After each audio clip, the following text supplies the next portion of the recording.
that you feel has learnt from the past and may carry more to the future. That is not speculation. Today's world is a world that is controlled by market forces.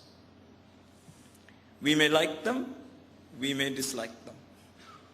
But the fact is that these market forces determine what will survive and what will not survive. Historically, good art always survives.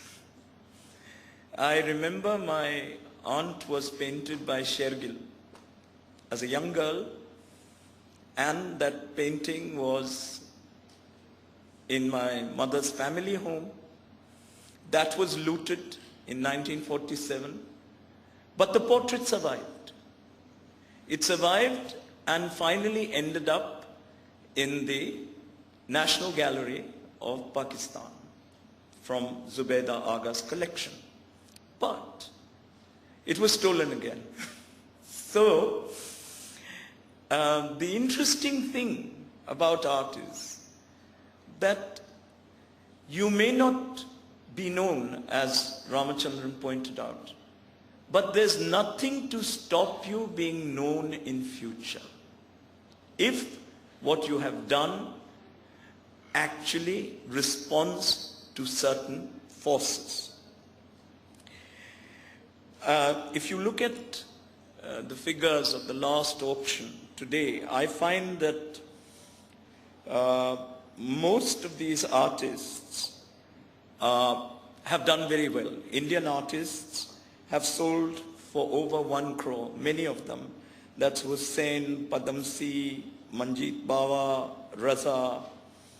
And what's interesting is a particular work of Hussain, a small watercolor, that was bought for 4 lakhs 10 years ago, has sold for 16 lakhs 2 days back. Art is better investment, and one hopes that a day will arise when art will be a better investment even than the arms trade. When that happens, the world will change. People will invest in creativity, in taking a better life towards the future, and you will have art that remains for a long time.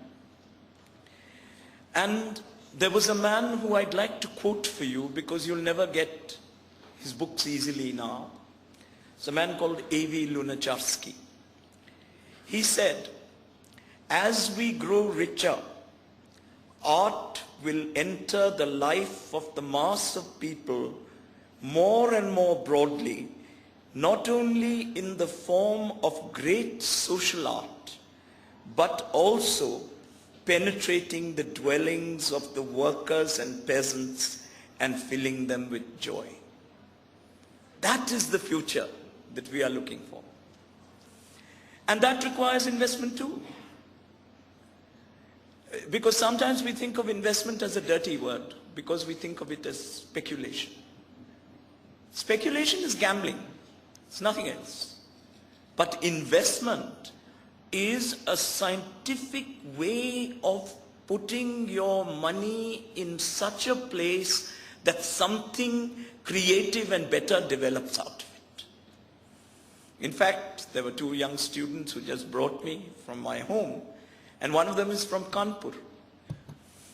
And he was telling me how, Kanpur has been eaten away by people who, instead of developing industry there, looked for profits and carried them out. Bad art always goes to the kabadi and ends up painted over sometimes. In fact, I know a number of artists who used to buy old canvases and paint over them, because in those days artists didn't have money. So when I have some money, where do I put it? It's not that only 4 or 5 names are known out of. These 4 or 5 people have in some way distilled what they saw around them, understood the trends of history, art history, and was not seen before, and that originality being rooted, like your saplings that you have given us, more original thinking in the future. I have a small collection of art. When I'm writing on art, I often take a work from there and look at it, because I know that that's what, whether it is valuable or not. I'm not going to name the artist. One of the most expensive works I had was by a young artist who, well, I'm not at all disturbed, because I don't feel the loss.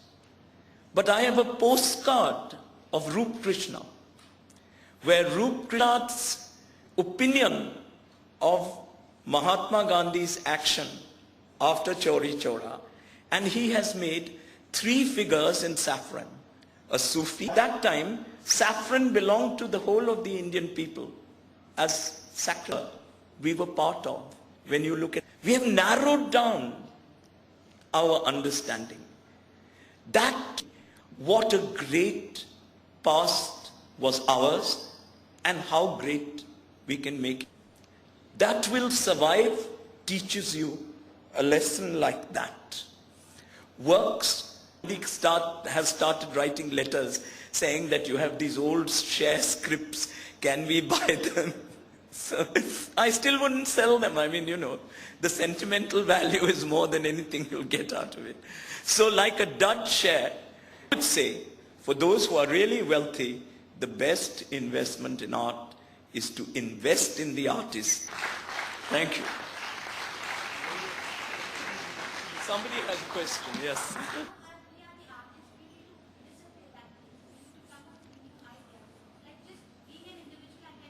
Which forces far greater than individuals have created. The Chilean poet. And I'm glad to say that my college magazine, of which at that time I was one of the editorial board and later editor in England, in demonstrations, I have been in activities. At that time the Sanyukta Maharashtra thing was going on. And these people do great things. You'll make great art as a part of that.